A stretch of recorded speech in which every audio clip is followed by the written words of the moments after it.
বিষয়টা হলো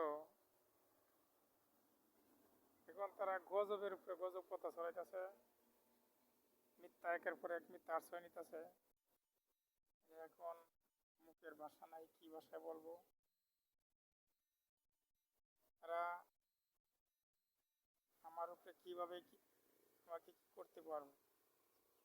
তারা বর্তমান ইউনিয়নের চেয়ারম্যান আব্দুর রহমান তালুকদার, আমাদের গালাগাঁও ইউনিয়নের 4 নং গালাগাঁও ইউনিয়নের, তার আগে দেখা সে তার আত্মীয় স্বজন মোটেল টুটেল করতে তার সমর্থনকারী যারা, তার সাপোর্টকারী যারা, তারা যারা যারা যারা সমর্থ করে এবং সাপোর্ট করে, সব দিকে সে মানুষকে খেপিয়ে দিয়েছে, আমার পিছে লাগাই দিয়েছে। পাইলেই আমাকে ধরবো, আমার কাছে টাকা পা, পাইলেই আমাকে ধরবো, আমার কাছে টাকা পাই। এবং আমার নামে নাকি পুলিশ সুপার বরাবর, র্যাব 14 বরাবর